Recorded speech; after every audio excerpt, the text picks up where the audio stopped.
इस वीडियो में हम लोग एक बहुत ही इंपॉर्टेंट क्वेश्चन सॉल्व करेंगे।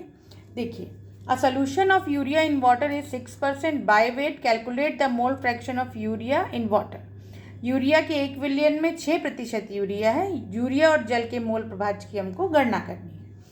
तो सबसे पहले इसमें हम मोल की संख्या निकालेंगे।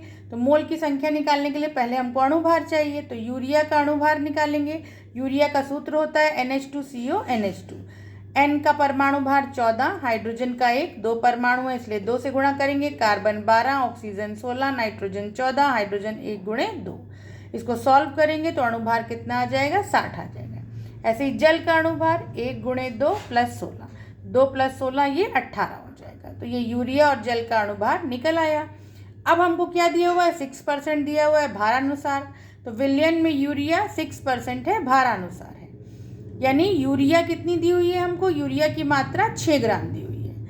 तो परसेंटेज का मतलब 100 होता है। इसका मतलब जो हमारा विलियन है वो 100 ग्राम का है। तो जल की मात्रा कितनी हो जाएगी, हम 100 में से 6 को घटा देंगे, यानी जल की मात्रा हमारी कितनी आ गई, 94 ग्राम। अब हम दोनों के मोल निकालेंगे। तो यूरिया के मोल की संख्या बराबर ग्राम मात्रा बटे अणुभार। तो ग्राम मात्रा 6 है और अणुभार कितना है, 60 है। सॉल्व करने पे 0.1 आएगा। इसी तरीके से जल को करेंगे। जल में देखिए 94 ग्राम हमको दिया हुआ है और 18 इसका अणुभार है। सॉल्व करेंगे तो 5.22 मोल आ जाएगा। अब हम मोल प्रभाज्य निकालेंगे। पहले यूरिया का निकालेंगे। तो यूरिया का मोल प्रभाज्य बराबर यूरिया के मोल बटे यूरिया के मोल प्लस जल के मोल। तो यूरिया का मोल हमने कितना निकाला, 0.1, यहाँ हमने 0.1 रखा। फिर नीचे भी यूरिया के मोल, फिर 0.1 रखा, प्लस जल के मोल कितना आया, 5.22 यहाँ पे रखा। अब 0.1 ऊपर हो जाएगा, दोनों को जोड़ देंगे तो 5.23 हो जाएगा। यानी यूरिया का मोल प्रभाज्य बराबर 0.0118। इसी तरीके से देखिए हम लोग जल का मोल प्रभाज्य निकालेंगे।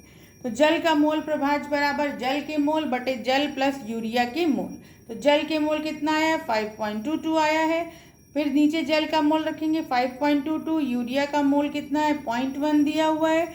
अब ऊपर जो है 5.22 हो जाएगा और नीचे 5.32 हो जाएगा।